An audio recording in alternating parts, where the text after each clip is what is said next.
Our third and final method for solving systems of linear equations is solving by substitution. Okay, so we're going to look at problem number 4, and we're going to follow the instructions set forth up here. So, step 1, solve for one of the variable in terms of the other. Meaning solve one of the equations for either variable. So, here's our system.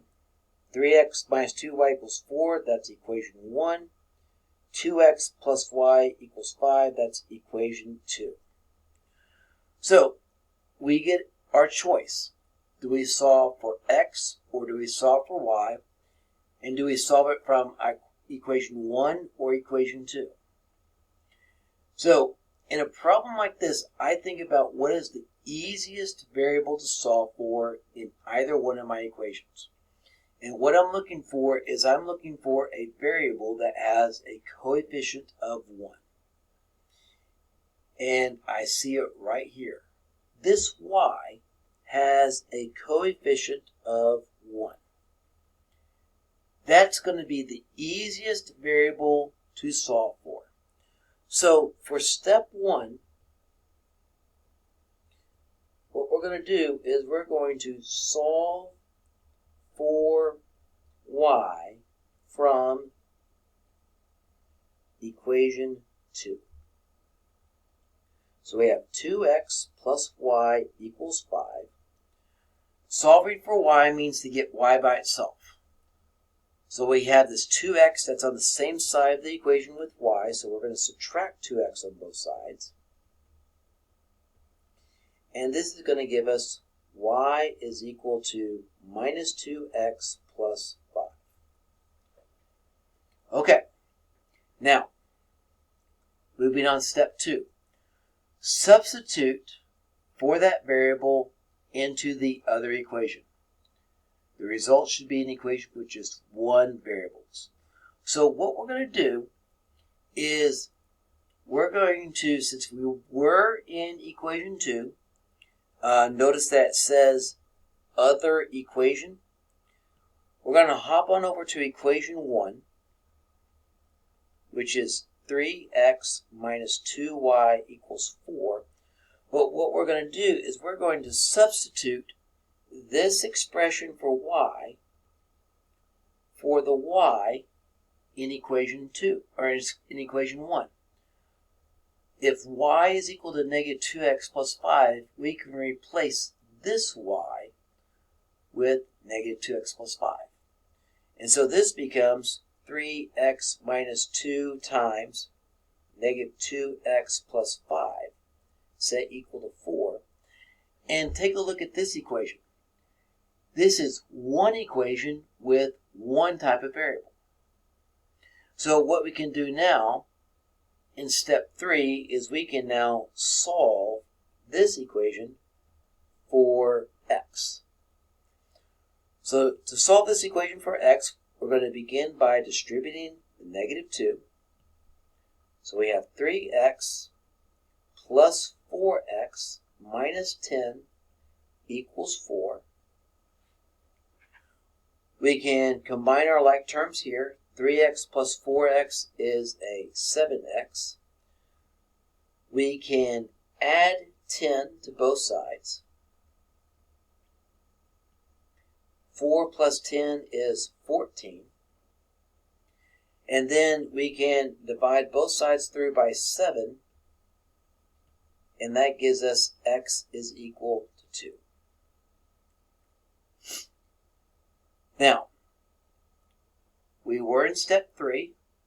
We solved the equation from step 2. Step 4, find the other value. Find the other variable. Substitute the result from step 3 into the equation from step 1 to find the value of the other variable. Now, way back here in step 1, we found that y was equal to negative 2x plus 5.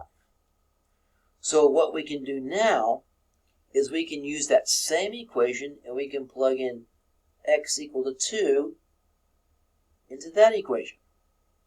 So that we now get y is equal to negative 2 times 2 plus 5, which is negative 4 plus 5, which is a positive 1, meaning that y is equal to 1.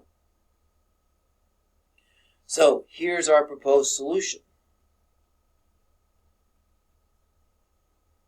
X is 2, y is 1, and we always want to check our solution. Now, if we go back up and look at problem number 2, problem number 2 is the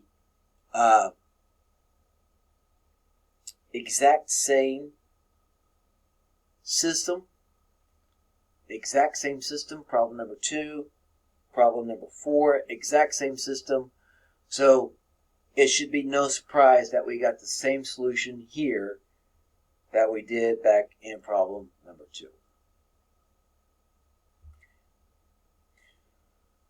When you solve by substitution, notice this back and forth effect. We started with equation 2, we went to equation 1, and then we went back to equation 2. Back and forth, back and forth. Okay, let's look at problem number 5. We have the equations x plus 2y equals negative 4. This is equation 1. X plus y equals negative 7. This is equation 2. So as I mentioned before, I'm looking for a variable that has a coefficient of 1. And I have a lot to choose from. Both x's from equations 1 and 2 have a coefficient of 1, and the the y from equation 2 also has a coefficient of 1. So I have a lot of choices to choose from. I'm going to choose to solve for the x in equation 1. So to solve for x in equation 1, we need to begin by subtracting 2y on both sides. So this gives us x is equal to negative 2y minus 4. Now, since we're in equation 1 right now, we're going to substitute into equation 2. So here's equation 2. X plus y equals negative 7. And I'm going to take this expression for x, and I'm going to plug it in for the x in equation 2. So that we now have negative 2y minus 4 plus y is equal to negative 7. Now, the only reason I put the parentheses there is to indicate that this is what x is. We now have one equation with only one type of variable. Let's now go forth and solve for y. So if I drop my parentheses,